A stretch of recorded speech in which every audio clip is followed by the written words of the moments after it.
News 3 Now, live at 4. Good afternoon, everyone, and welcome to Live at 4. Yeah, it is a busy day here. We have an alert day. Our meteorologists are watching out for some stormy weather. Meteorologist Blaze Keller joins us with what you need to know. Blaze. That's right. We are tracking showers as well as a few thunderstorms. The biggest thunderstorm activity, though, is beginning to slide out of Greene County into now southwestern parts of Rock County. So we're going to end up there, but I want to take us up into the Sauk City area just very quickly, as that's where we do have another heavier shower going on, maybe a few flashes of lightning. And this is kind of the beginning of our severe weather window. We'll continue to see that chance for severe weather as we head over the next couple of hours. Here is the biggest rain activity thunderstorm moving out of Spring Grove, Twin Grove, as well as Sylvester there in parts of Greene County, now beginning to push more into Brodhead, Orfordville, as well as Newark and Avon in Rock County. This is still a ways away from Janesville and Beloit, but we'll likely start to get a little bit of rain activity over the next couple of minutes, probably within the next half hour or so, until that cell moves its way overhead. So if we take a live look on our tower cam, our weather cam there in Janesville, looking towards that storm, skies are starting to get dark, but again, most of that rain is still a little bit off to our west. We do have an isolated chance for severe weather, a marginal risk in the green. All severe weather threats are going to be possible through the rest of the afternoon. That does include an isolated tornado threat for anybody there in the green. So that is why we do have an alert day through the evening hours. We're going to be tracking the potential for severe weather over the next several hours. In the full forecast, we'll break down when's the best chance we could see some of that severe weather using Future Track. That's coming up in just a few minutes. Thank you, Blaze. Well, we have some breaking news. The founder and CEO of Madison nonprofit Urban Triage is facing charges. Brandy Grayson allegedly broke open a door and entered the home of her former partner. After turning herself in this morning, she got out of the Dane County Jail on bond. Officers responded to Oak Street at 1:45 in the morning Wednesday after a caller reported someone kicked in their door and came into their home. Security video allegedly shows Grayson approaching the door, knocking, and then using her hip to break it open. Grayson is facing tentative charges of criminal damage to property and disorderly conduct with a domestic enhancer. To continuing coverage of a double homicide in the town of Middleton this week, the Dane County Medical Examiner's Office has confirmed the identities of the victims as David and Teresa Pabst. The sheriff's office says their son, 25-year-old James Pabst, shot them sometime after 9:30 Monday night. He was using a handgun he got legally. He drove away from the scene on Stonebrook Circle. By Tuesday evening, he'd made it all the way to Vernon County. During a standoff with law enforcement there, he died by suicide. The American Red Cross is helping 13 families who lost their home in a fire on the east side. The fire killed 8 kittens and left $250,000 in damage. Crews arrived at a duplex at 26 O'Brien Court at about 10:30 last night. Someone living in the duplex reported hearing a pop outside their window before finding the fire. Crews arrived and they found fire in the yard in gas cans, propane tanks, and a golf cart. A small trailer near the duplex was fully engulfed. Crews are still investigating. Tomorrow, flags will fly at half-staff in honor of a fallen Milwaukee policeman. Hundreds of law enforcement officers from across the country will attend Officer Kendall Corder's funeral tomorrow. The 32-year-old died last month. He and his partner were responding to a call when someone shot them in what's being called an ambush. The other officer is still recovering from his injuries. The 22-year-old suspect, Tremaine Jones, is charged with first-degree intentional homicide, attempted first-degree intentional homicide, and recklessly endangering safety. He was supposed to have a preliminary hearing yesterday, but it was pushed back to July 18th. The federal funding used to help increase mental health staffing in schools has been paused. Wisconsin Attorney General Josh Kaul joined in on a lawsuit this week with other states to sue the U.S. Department of Education for the abrupt halt this spring. Our Ellie LaLiberte shows us one organization that is stepping up to help fill the gap. Wisconsin was receiving $10 million to expand mental health services. It started in 2024 and was meant to span over the course of 5 years, but now that program has been cut. The goal of these grants is to increase recruitment and retention of mental health professionals and promote diversity in mental health roles. The WEA Member Benefits Foundation, a financial services organization that can only be used in public schools and its employees, says it's time for the private sector to step up and to help schools. The way this program is structured, we provide unrestricted multi-year starter grants to help school districts support their student mental health programming. But the amount that we provide is not enough to fill all the gaps. So what we do is we partner with the school districts to approach local funders. Now also impacted by this funding cut, UW-Madison's multi-year grant to training psychology students who would work in high-need schools after graduation. Call says this funding pause could mean these students may not be able to finish their degrees. Thank you, Ellie. Wisconsin was one of 22 states to receive the grant award last year. We're getting a look at SSM Health's new outpatient center in Sun Prairie. The 90,000 square foot building is in its final stages of construction. SSM says the new building has one of the region's largest carport solar panel arrays. And they've also used reclaimed materials from trees that were removed from the site. Well, one of Madison's great summer festivals, La Fête de Marquette, kicked off just moments ago. It's a lot of fun. The festival celebrates French culture on Madison's east side, and that's where we find our Tanasia Shaw. She is in the Wilmar neighborhood right now. How's it going, Tanasia? Hi, Brady and Susan. You can hear the music. This is just a sound check. The real performance doesn't even start till 4:30. And then can you give them a shot of like the people who are here already? Let's take a look. There's so many people that are here. And we know our meteorologists are saying it's gonna rain, but it's not gonna rain on this parade here at Fête de Marquette. I'm so excited to be here. So this is entirely free. Everybody's just walking through. This is a really big neighborhood, really celebration. And we are celebrating, as you said, Susan, French culture. And all the proceeds that are raised today will go to the Wilmar Neighborhood Center here on Madison's east side. Again, everything is free and it's from today till 4 to 10 p.m. and it runs until Sunday. So Friday, Saturday, Sunday, fun here on the east side. And like I said, performances do not start until 4:30 p.m. Right now, we're just getting a sound check. It's gonna be about 2 or 3 more performances throughout the night tonight. And they even have some karaoke, so I might have to stay out and sing a little bit with them for that. And behind me, you can see there's a lot of different food vendors, and the crowd here is really just growing right now. And one thing I noticed about all the food vendors is they are so diverse. I seen Jamaican food, Asian cuisine, a little bit of everything. So I can't wait to really celebrate and be here and show you at home what's going on here on Madison's east side. And like I said, there's so much to dive into. Brady and Susan, I'm going to dive into this festival a little bit more, talk to some people. I'll be back in 30 minutes with another report. I want to see Tanasia do karaoke. Me too. I agree. Yeah, we'll be there. What's your karaoke song? Okay, what's my karaoke song? Anything by Usher. Anything by Usher Raymond is my karaoke song. All right. Solid choice. Yeah, it is a good choice. Thank you, Tanasia. Have fun, Tanasia. We'll see you soon. Well, it might seem like a ways away, but the school year and holiday shopping are just around the corner. How the global trade war could impact what you see on store shelves. And our First Warn weather team is keeping an eye on potential severe weather for Friday. What time you could see some storms.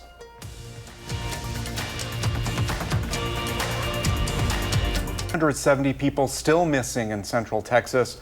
Search crews are out on horseback. They're along the banks of the Guadalupe River. Rescuers are working to try to make sure no stone is left unturned. Most of the people missing are in Kerr County, where officials have been under scrutiny for a code red alert that went out late. One man says his family never received an alert. At one point, he thought he saw help coming on the rushing waters. I see people's arms waving, and I think it's a boat, and when it gets up, it's a car. And I'm yelling at them, I'm safe, don't worry about me. And they're not yelling, we're coming to get you, they're yelling help. And that, I don't know what happened to them, but they just swept around this way. FEMA has set up in Kerrville, opening a disaster recovery center to help survivors and families of victims. And you can help too. When you scan this QR code, your phone will take you to the Kerr County Flood Relief Fund's website. Anything you give goes directly to vetted organizations providing rescue, relief, and recovery efforts, as well as food assistance. Let's get a check on the weather now. There's a few storms out there this Thursday afternoon. Blaze is keeping an eye on the radar. That's right. We do have those alert day conditions still overhead that could produce some strong winds and hail, as well as an isolated weak tornado as we go over the next couple of hours. So at least the early evening, we've got a few showers and thunderstorms moving through the area now. I'm not super energized. We do have a lot of good ingredients necessary for a severe thunderstorm or two, but in comparison to some other setups we've been underneath, this one is lacking upper level and mid-level support, which is very important for severe thunderstorms.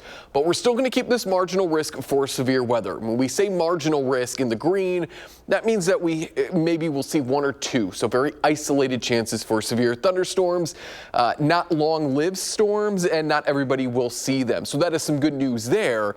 While I did mention strong winds and hail are threats, also anybody underneath the green here, you're underneath an isolated weak tornado threat. Now, even though the green is low, there is still a chance. So make sure that you have a way to receive weather alerts. You could always download the First Warn Weather app that will send alerts directly to your phone or mobile device. You can also, if you have it, a NOAA radio, or just watch us through the rest of the evening. And of course, we'll keep you updated should any severe weather happen. And also make sure that you have a safety plan just in case a tornado warning is issued for where you live. So let's take future track into the rest of this afternoon. There's just a little bit of rotation in the atmosphere. Just this weak surface low is going to be moving through and kicking up some of these isolated showers and thunderstorms as we move over the next couple of hours into the early evening. I think that's when the severe weather window will close, but we're still going to keep that chance for showers and thunderstorms even into the early morning hours on Friday. So looking ahead to Friday as we're beginning to plan out our day, showers and thunderstorms will once again be possible, and we could also again see another chance for severe weather. Isolated chance in the green, a scattered chance there in the yellow. That is a slight risk. There's our marginal risk once again. We're also going to be dealing with that chance for some strong winds, some hail, and like today, we have that chance for an isolated weak tornado for anybody there in the green. So over the next day or so, just make sure that you're staying weather aware. Again, the First Warn Weather app will send alerts directly to you at your exact location so you can seek shelter if you need to. What is Friday's plan looking like? We're going to watch to see how the showers and thunderstorms this evening act, because if they linger around into the early morning hours on Friday, this mess into the afternoon may be more of northern Illinois' problem, which would be great. We want the rain. We don't want the severe weather. So if we can keep some of that activity across central parts and southern parts of Wisconsin into the morning hours on Friday, the heavier activity and the more severe weather may be pushed further to our south. So that would be the best case scenario, and then we'll continue to keep that chance for scattered showers and thunderstorms into Saturday as well. We do have a weak thunderstorm off towards Sauk City, but we're going to take it down into Rock County, where this cell was once a little bit stronger, more reds on the map. Now we're seeing greens as well as yellows. More of that lightning is over the state line, which that means that this is where the strongest part of the cell is. But we're beginning to see some rain move over into 39, so some light rain beginning to fall in the western parts of Janesville as well as there in Beloit. There is a look at your 7 and 10 day forecast after the rain wraps up Saturday. We dry out Sunday and Monday. After hanging out in the upper 80s, we'll be cooling back down into the 70s to wrap up next week. All right, Blaze, thank you. Let's get a check on Wall Street today. The Dow closed up 192 points. The NASDAQ was up 19, and the S&P 500 is up 17. President Trump is threatening multiple countries with steep tariffs on August 1st. Unless they reach a deal. Now, this could impact back to school and holiday shopping. Jolene Kent reports. This is the Port of Los Angeles, where many of the holiday gifts you might buy this year first arrive on American shores. There's one ship here. What does it usually look like? Normally at this time of year, you'll see about 10 to 12 ships in port. Typically, popular items like toys, clothes, and electronics make it here by midsummer. But the port's executive director, Gene Soroka, tells us this year is set to be much quieter due to President Trump's tariffs. What we've seen over the last 2 months is less cargo than normal, probably down about 10 to 15% when you look at what we have traditionally done over the past several years. What will it mean for consumers who are looking come this fall to start their holiday shopping? Normally, orders for the all-important retail holiday season are put into factories in Asia in May and by the end of June at the very latest. So if they're not in now, that's going to kind of give us an idea of how much cargo will be coming during this traditional peak season. So likely as we come to those holidays, you'll see lower inventory level, fewer selections, and likely higher prices. While prices have remained relatively stable since President Trump announced tariffs in April and then paused them, experts do say that prices could skyrocket if trade deals are not resolved soon. Together with the Port of Long Beach, Los Angeles brings in about 40% of all goods that enter the U.S. on container ships. The drop in port traffic hurts the local economy, too, from lost jobs to less business. In the month of May, the back half specifically, we saw for every 2 dock workers that went out for a job, 1 went home without work. And we're even seeing patronage at our local restaurants and shops go down as well. It also trickles down to truck drivers. Things are not moving the way they were before. No. Matt Schrapp is the president of the Harbor Trucking Association. We have motor carriers going out of business. We have folks getting laid off. So until we have some more certainty, we'll probably be continuing on this trend. With the deadline to strike trade deals pushed back once again, ports and shoppers are left in limbo. Jolene Kent, CBS News, Los Angeles. Well, speaking of holiday shopping, you can get a big head start this weekend. About 200,000 people from around the Midwest will be in downtown Madison for the yearly art fair on the square. Big weekend. What new additions you'll notice this year when we come back. Well, the Madison Museum of Contemporary Art is hosting its 67th annual art fair on the square this weekend. And it doesn't look a day over 30. Well, it all kicks off on Saturday, and the city expects thousands of people to make their way downtown for the event. Joining us now, the museum's Director of Communications, Andrew Rogers. Hello. Hi, Andrew. Yeah, this is exciting. You're in that final sprint before the big weekend. It's all kicking off tomorrow afternoon, yeah. Oofta. Well, how many artists can people expect to see this year? You can expect around 450 different artists spread across the square, yeah. This is one of the most popular summertime events in Madison, and every year the artists are different. How does it work? So we have a jury process. So we get about 1,000 people that apply to participate in our fair on the square for a limited number of spots because the square is only so large. And so then we have the jurors go and select it every year. And so it's different every year. So there are some returning artists and there's always something new to see. Oh, that's great. I remember, I think it was last year, I was talking with some artists who were out of the area, but they were very excited to be here. Like, this is like a premier thing for them. How cool is that? It is a pretty fantastic. So Art Fair on the Square is one of the premier art fairs in the nation, and we attract people from all over the United States as well as right here in Madison, so you can expect a mix. And if you didn't think it could, just when you thought it couldn't get any better, now you're expanding it and expanding the party, and there's a beer and wine garden as well this year. Tell me about that. So we say, come for the art, stay for the party. So Saturday afternoon, after the art fair closes at 6 p.m., we're going to have a party at the Beer and Wine Garden, which is also new this year, and that's on East Wash. And so we'll have a drag show with Bianca Lynn Breeze. We're going to have a DJ. We're going to have Working Draft Beer Company and Square Wine providing beer and wine. And Working Draft actually created a special drink, brewed a special batch of beer for this event. That's a lot of fun. Yeah. Do people crave that sort of experience? Because, you know, they can shop and buy art. Eventually you run out of wall space. But is this something that brings people together and they can talk about art or make new connections and friends? Yeah, so you can either shop for art or you can sort of shop for inspiration. And so you'll find plenty of both at Art Fair on the Square. And then you can also just go ahead and make an afternoon of it. So we have 2 stages. So we have a performing arts stage, which is with performing arts. And then we also have live music at the Isthmus stage. So there's lots to see and do if you're not looking for artwork. But if you are, we also have artwork under $50. So there's a whole bunch of artists that have artwork for every price point and every taste. And everything you can imagine. It's ceramics, it's painting. Tell us a little bit about what people can expect. Jewelry. Furniture. Yeah, furniture. Yeah, there's a little bit of everything, or a lot of bit of everything. Yeah, so it runs the gamut in terms of what we bring to the square. So there's digital art, there's jewelry, furniture, glass. You can think of it, an artist has made it. Yeah. Do you think people, before we wrap up, do you think people just feel really good about supporting local artists, and then they can give their family, their friends something nice and feel good about the whole experience? Well, the great thing about Art Fair in the Square is it actually is a fundraiser for the Madison Museum of Contemporary Art. Right. So supporting Art Fair in the Square is a way to support free admission at the museum all year long. Yeah, very good. And where can people go to find out more about this? You can go to mmoca.org, mmoca.org/artfair. And the weather looks good. Yes. It's always the hottest weekend of the year for Art Fair. We're getting a break this year. It's going to be warm, but not overwhelmingly hot. This will be great. It'll be perfect to go ahead and grab yourself a beer. Yeah, very good. Okay. Cheers to that. Yeah. Well, thank you, Andrew. Thank you, Andrew. Great to see you. Well, the Madison Public Market is facing another setback, unfortunately. We'll share the project's new timeline and the reasons behind the delay when we come back. Now, live at 4.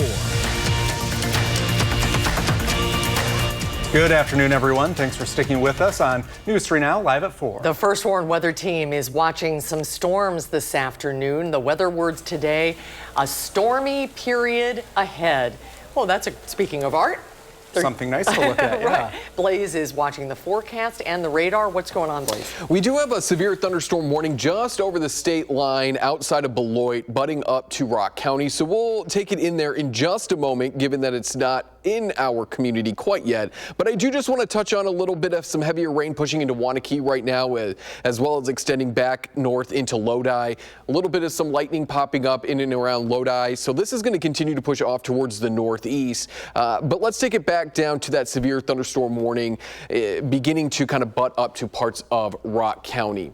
Right now, that warning is not for Rock County, but Beloit, especially South Beloit, you might be dealing with some of this heavier rain, the lightning, as well as the possibility for some hail. So let's take a look at where that hail could be. The National Weather Service in Chicago did issue this for about an inch in diameter hail possibility. So if we take it in just outside of Beloit over there into Rockton, if we take a quick sample here, that's coming in at about an inch. So this is what could be impacting southern Beloit, or South Beloit, I should say, into Fox Hollow, maybe making it as far north into the Clinton area as this continues to push off towards the northeast at about 20 miles per hour. If that warning extends into Rock County, we'll of course let you know. And taking a live look in the Janesville area on our First Warn weather cam, the cloud cover obviously there. Rain is likely falling in and around Janesville as that shower and thunderstorm continue to move their way across the area.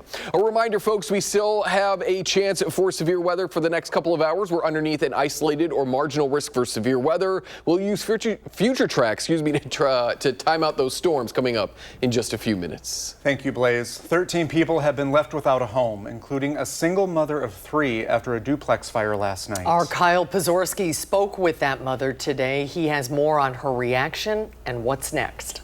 Don't have anything, no clothes, nothing. I ran out the house with my baby and put a diaper on. Markeisha Thompson has lived at this Far East Side duplex for about 6 years.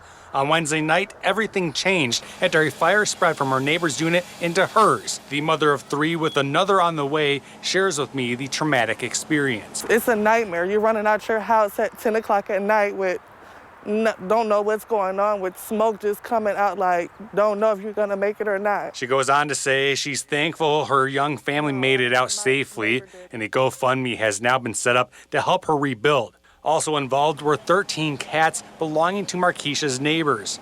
8 died as a result, 5 survived. Madison Fire says the neighbor's yard contains several objects, including gas cans, propane tanks, a golf cart, and tires. The cause is now under investigation.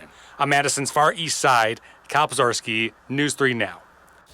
Kyle, thank you. And we have a link to that GoFundMe up now on channel3000.com. Just look for this story. Tuition will go up for Wisconsinites looking to go to state universities. The Board of Regents voted today in favor of UW President Jay Rothman's proposal. This will increase resident undergrad tuition by up to 5% for the 2025-26 academic year. He said that increase is needed after a decade-long tuition freeze and what he refers to as lagging state aid. Here's how that will affect you. For UW-Madison, the resident, undergrad, and segregated fees for the 2025-26 school year will be $12,166. For Whitewater, that number is $8,819. For La Crosse, that's $10,360. More local news, another setback for the Madison public market. The Markets Foundation announced it has seen delays in finalizing leases and improving the building to meet public health standards. The market has been in the works for 2 decades and was supposed to open November 1st. Now the foundation is planning for tenant construction in the fall with a grand opening targeted for early next year. SSM Health's urgent care clinics in Wisconsin are seeing more tick bite cases. SSM says last month it saw more than 3 times as many tick bite cases compared to June of 2024. Last year, SSM's urgent care saw 8 total cases. This year, it saw 28. We spoke with SSM's Dr. Christopher Harkin about why he thinks this is happening. You know, with the discussion of climate change, there's no question that our winters are not as cold. We have warmer winters now, which means that the season for ticks is longer. So now we're seeing ticks a lot earlier, as early as, in the end of March. Dr. Harkin says there's also a 50% increase in ticks that have the bacteria that leads to Lyme disease. And he's urging people to be cautious. Don't leave piles of leaves in your backyard. That's a breeding ground for ticks. And when you think there are ticks around, wear long sleeves, long pants, and even a hat. If you think you've been bitten, go to the doctor. Well, summer festival season is here in Madison. Live music and a community festival is back on Madison's east side. Let's check back in with our karaoke star, Tanisha Shaw. She is live at Fête de Marquette. Hey, Tanisha. Brady, before I start, I feel like you want me to sing so bad. I'll do a quick little jingle.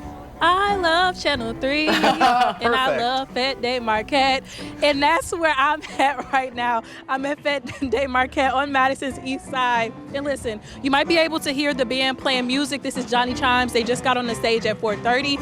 But you know, what is a Wisconsin festival without amazing music? And even more, amazing music and amazing food. In addition to amazing food, diverse food. So I'm here at Soho. It's a local Madison restaurant. I'm here with one of the chefs, Tyler Bloom. Tyler, how are you? So good, so good. You know, it's raining on and off, but I see you have a steady flow of customers. Right, people are still out here. They're going to be here all weekend, no matter if it's rain or not. It's going to be a lot of people, a lot of fun. Okay, so Tyler, the people want to see the food, so let's get into it. What are we seeing right here? We can start with this one right here. So right here we have our chicken teriyaki. It's a classic teriyaki, a little sweeter sauce, lots of soy, a little bit of sesame over top. It's a crowd favorite. Right here is our Soho charbroiled chicken. So charbroiled chicken and a ginger scallion chutney with our house-made soy right there. We got our veggie curry with a little ginger scallion chutney on top. You can do chicken or veggie for that one. Okay, I know this might be like picking your favorite child. What's your first one? What's your favorite one that you have on the menu today? My favorite, the crowd favorite, is always a teriyaki. That's just hands down what it's going to be. But my favorite's the charbroil because the ginger scallion chutney over the rice and the soy, it's perfect. So let's say, unfortunately, somebody can't make it to the festival. Where are you located? How can they order from you? I would say follow us on Instagram, Eat at Soho, eatatsoho.com, and we're going to post where we're at. And you can hire us for your catering, events. We do large events, weddings, things like that. And then tell me, why is it important to be at events like this with the community? It's really just about local, right? Like local food, local music. Like that's what it's all about in the end, right? All right, Tyler, thank you. Trust me. Me and our cameraman Brian will dig into this, so we'll give you a review on the food in a bit. And also in a bit, we're also going to check out even more vendors. I already talked to a vegan restaurant. They'll talk to us at 5, so I'll have that in about the next 30 minutes. Oh, we are so hungry. Yes, we're hungry. Looks great. We had some great music. You made our day. Thank you, Tanisha. We'll check back in a little while. Well, tomorrow is Friday, which means Josh Sprider is already working for the weekend. He has 3 things for you and your family to do in the 608 when we come back. And Blaze is tracking possible alert day conditions this evening, where you might see some, so we like to call it Friday Eve. And that means we're working for the weekend in the 608 today. Josh Sprider is here now with his weekend planner. Another busy weekend for us here in southern Wisconsin. Here are my 3 things to do this weekend in the 608. The annual art fair on the square returns to downtown. The Madison Museum of Contemporary Art is hosting the 67th annual event on Saturday and Sunday. New this year is a beer and wine garden as they partner with Working Draft Beer Company and Square Wine Company. You can find a full list of participating artists on channel3000.com. Also heads up, because of this event on the square, the Dane County Farmers Market will be at Breeze-Stevens Field. Also happening Saturday and Sunday is the 46th annual art fair off the square along Martin Luther King Jr. Boulevard. This is sponsored and produced by the Wisconsin Alliance of Artists and Craftspeople. It's a nonprofit forum to promote and create contact between Wisconsin artists, craftspeople, and the public. WAAC takes pride in having been created and operated by the artists themselves. And finally, La Fête des Marquettes returns to McPike Park on Madison's east side today. The event is 4 days of music, food, and culture, all while supporting the Wilmar neighborhood. This event runs until Sunday, July 13th. It is free to attend, but there will be several local food and craft vendors there to support as well. You can find more happenings this weekend in the 608 by going to channel3000.com. In the 608, I'm Josh Breiter, News 3 Now. Thank you, Josh. This is such a fun time of the year in Madison. So much going on. When we come back, cannabis products are gaining popularity despite a lack of regulation. What new research shows about some consequences to your health when we're back? Probably seen CBD capsules, gummies, edibles, drinks. They're pretty much everywhere right now. But a new clinical study shows there are some ongoing questions about the safety of even low doses of cannabis products, especially for your liver. Dr. Zorba Pastor is here with some more details for us. Hello. Good to see you guys. Yeah. Good to see you guys. I think there's a perception out there people will turn to the CBD gummies, some of the drinks, the lotions, because they think they are a safer alternative. Right. What are we finding? Well, I think this study shows they're like any other drug. They have effects and side effects. So this particular study that I think is really important is they took people who were not taking any CBD. Half the people took a placebo. Half the people took about 20 to 30 milligrams of CBD a day, about 3 drinks of a typical CBD drink that you may get at Woodman's or anywhere else. Then they followed them over a period of 1 month doing liver function tests. And about 5%, between 5 and 10%, had elevated liver enzymes that showed that was stress to the liver. In a very similar way that if you have, we'll say, 3 to 4 drinks a day, you can get elevated liver enzymes. So in other words, CBD can put stress on your liver. And I think it's really important because people think, well, it's CBD, it's natural, it's not going to do anything abnormal. And the answer is no, it's like any other drug, it has effects and side effects. What is it exactly? Well, what happened is the federal government about 2 years ago, 2 or 3 years ago, passed a law that allowed hemp production in the entire country. And Wisconsin produced a lot of hemp. And so they allowed the hemp to be produced. Hemp has THC, but they allowed it only with hemp with a minimal amount of THC. It was like 0.7 or 0.8.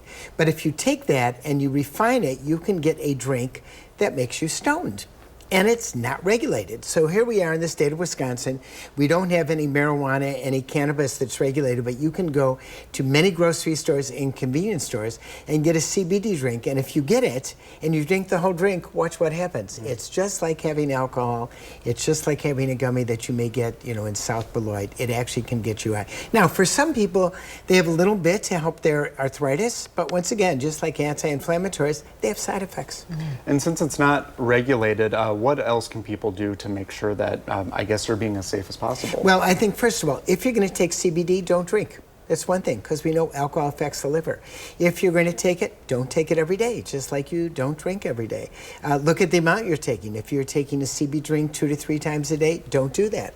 Stop taking the capsules that are higher CBD and have a drink that has a lower amount of CBD. Or use CBD on your hands in an oil or an ointment like that. So that's a way to reduce it. Like any other drug, it has side effects and it's potentially toxic to your liver. Everything in moderation. Absolutely. Yeah. All right, thank you very much. Thanks, Zorba. Good to see you. And we'll be right back.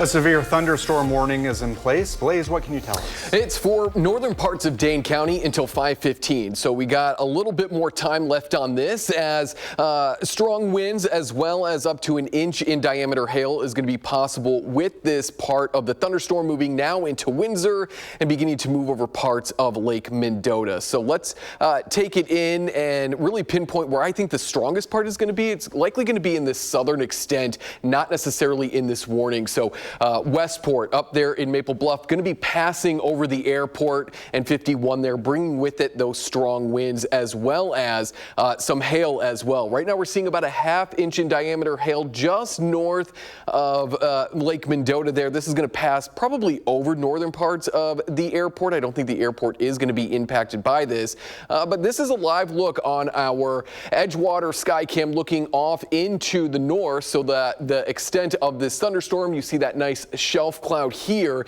indicating those strong winds that are going to be following as that ominous looking cloud passes on by. And you can clearly see all of that heavy rain and maybe some small hail beginning to fall across northern parts of Lake Mendota there. So if you've got any friends or family who are still out and about in downtown Madison, they still have time to get indoors and avoid getting wet. But this is a very pretty picture of that really nice shelf cloud as that storm begins to move on in.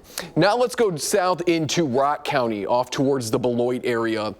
Still dealing with some severe thunderstorms just over the border in northern Illinois. We may see some of this storm activity strengthen as it crosses into extreme southwestern parts of Walworth County, but at least for now, southern parts of this cell into northern Illinois continue to be the stronger part of this storm, which is not necessarily shocking. We sometimes see southern parts of lines of storms become more strong as the northern part begins to weaken. But much of that rain is beginning to wrap up in the Janesville area. Most of that is beginning to move its way out of Beloit, now beginning to make its way into Bradford and then steadily eastward into Walworth County.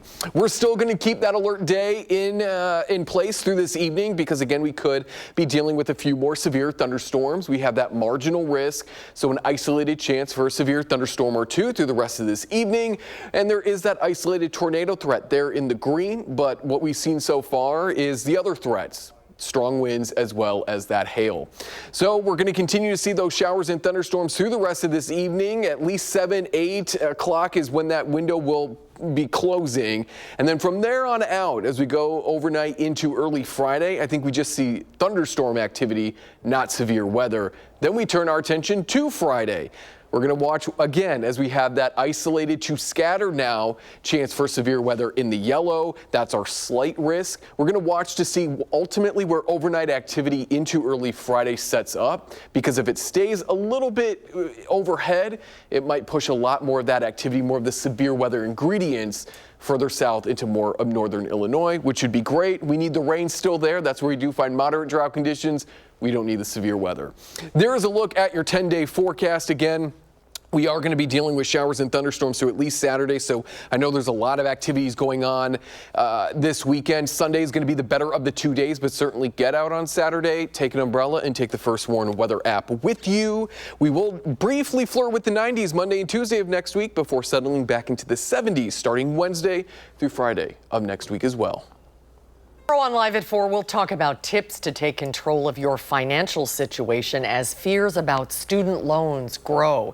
And straight ahead tonight at 5, Arman Rahman shows us a new space for people with disabilities. That'll do it for us at 4 on this Thursday. Thanks for watching, everybody. Hope to see you back here tomorrow. You can always catch us streaming 24/7 on Channel 3000+. News 3 Now at 5 starts right now.